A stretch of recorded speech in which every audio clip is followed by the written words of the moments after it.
all started back to this philosophy that all you need is money and acquiring stars are the way to win.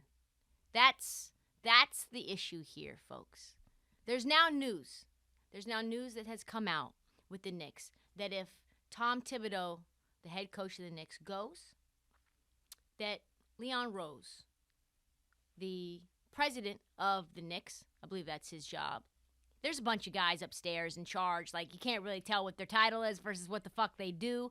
But Leon Rose, we know, has been with CAA. He's a former agent and hand-selected Tibbs. So that if now the news comes out on SNY, the number one, Knicks alert place to find things, is that if Tibbs goes, then the guillotine is on Leon Rose's neck as well.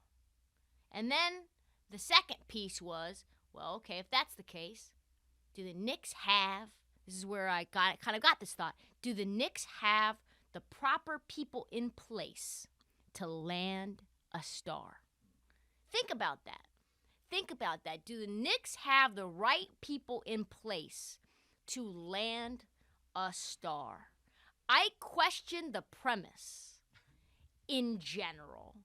I think the real question is whether the Knicks have the right people and the proper people in place to find potential stars in the draft and develop potential stars into stars before you have to pay them like stars. There's definitely smoke in here. It's definitely something hazy in here. Because my thought is this.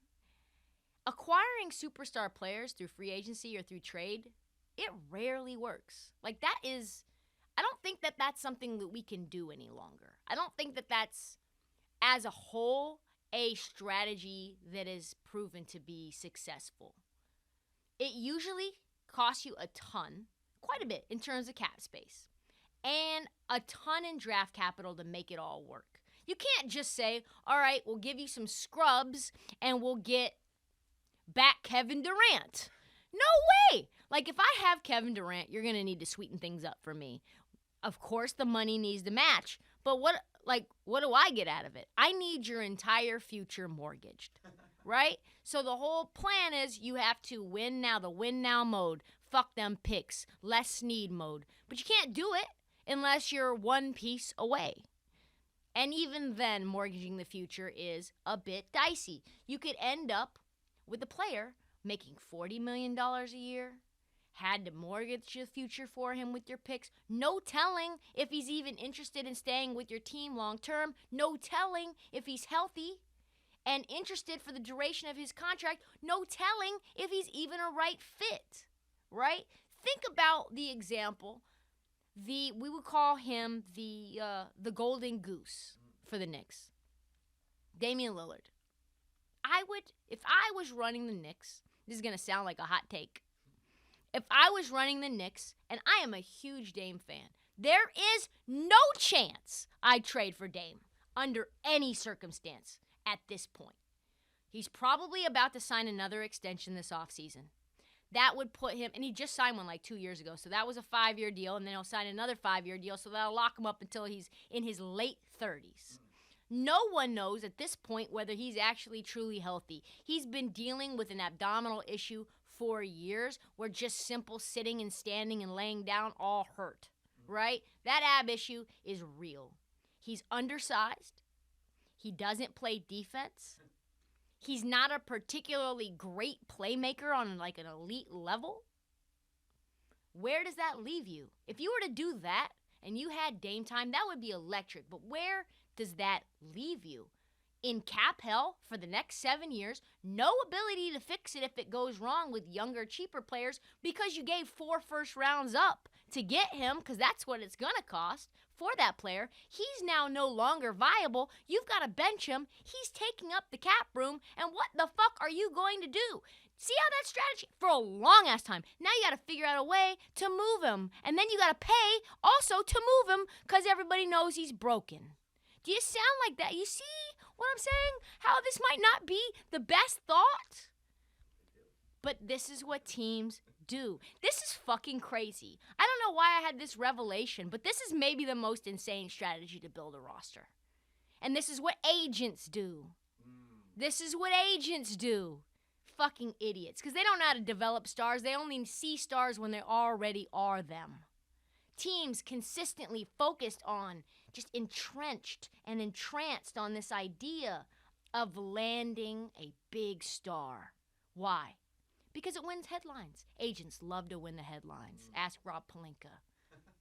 It sells tickets to the fan base. You get to put Dame on your tickets. You get to put Dame on your billboards. Dame time coming to MSG this October.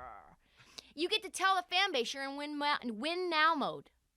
Everybody thinks that they're coming to watch winning basketball.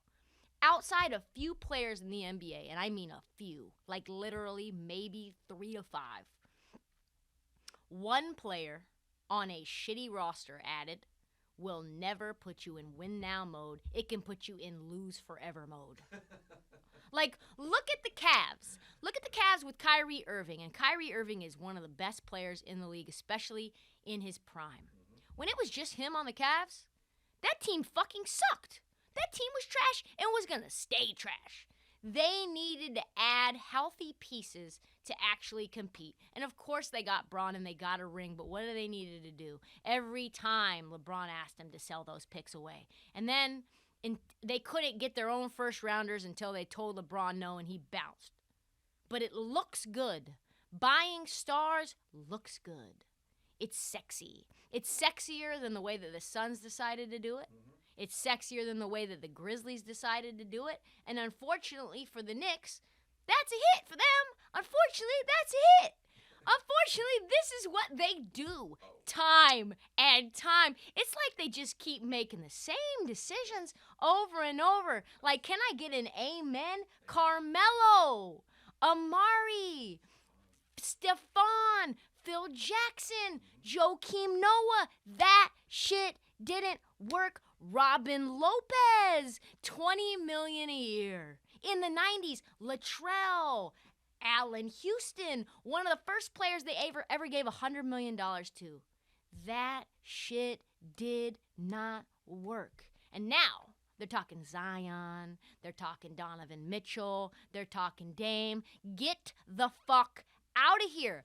Folks, that's not how this shit works. So save me from this headline, SNY. Do the Knicks have the right pieces and people in place to land the next star? The blueprint should have been as follows. As soon as you knew you were not contending, which was when Trae Young gave you the burr and shook you off at Madison Square Garden, until then, right then, you know, okay, folks, we got to go into damage control mode and tell the world, PR-wise, we are not going to contend like they think we are. We went to the 4 seed, but that was a fluke. Let's play the youngsters. We know we have youngsters that can develop. Look what happened when they started giving those youngsters minutes. Obi is now getting, ain't no stopping. Obi Toppin is getting 20 a game now. The front office also has not been smart about their free agent moves. Yes, you need to get free agents, but they can't be Evan Fournier. They can't be Kemba Walker. Also, yes, you've made good moves in the draft, but sometimes you didn't find the ones that you actually needed. Of course, Deuce, Grimes, Jericho Sims, all good. But like that Obi Toppin pick, bro, is something you're going to regret when you could have gotten Tyrese Halliburton. Tyrese Halliburton was the player you needed, and you didn't even evaluate him. You didn't even look his fucking way. Obi Toppin is good, but you already have Julius Randle. How are they going to coexist together? That's a head scratcher, folks. I get the whole like, yeah, it's like Spider-Man pointing to each other. That's them. Like best case scenario, and you got Mitchell Robinson. How do they all get minutes? You need a point guard, folks. And like, all right, I get the whole best available thing, but you can't even know what you have when you can't play them on the court at the same time. And on top of that, R.J. Barrett, who's a bona fide star, was basically like one from another regime. That wasn't you. And two, who the fuck else were you going to draft? That was the only pick that made any goddamn sense. It was Zion, Ja, RJ, and then it fell off a cliff. There was no other players in that draft that made any sense. And then, of course, you traded a first to get Cam Reddish, who was in that same draft. That didn't make any sense, only for Tibbs not to play him. Then you gave multi-year contracts in the offseason to Alec Burks, to Rose, to Knoll, to Taj Gibson. To Taj Gibson. That was like a consolation prize because you didn't keep Reggie Bullock, and so you kept the Tibbs guy, and it's like, oh, we'll just throw you this one. We'll throw you this bone. Didn't go after DeMar DeRozan. Could have had him. Didn't go after Lonzo despite everyone knowing that you needed Lonzo. Someone desperately to shoot threes. Someone desperately to get a bucket in like clutch time. Someone desperately that can play some fucking defense. Get a bucket. And yet, here you are. You didn't play any of those players. You don't see who they are until basically the season was done. You had 15 games to go. And you've got still your asses in the lottery. You did nothing to bring you up another level. None of those guys got any experience under their belts so that next year they come in with a greater skill ability to transcend you to the next level. All of that to say, talk about firing Tibbs. You can talk about firing Leon Rose. You can talk about, do the Knicks have the right players and pieces in play to land the next star? It's not Randall. It's that philosophy that is going to fuck the Knicks indefinitely until they sort that shit out in their mind. It is flat. Time is a flat circle, basically. It is what it is in Knicks land when selling tickets is the only concern and selling a future that will never come into fruition.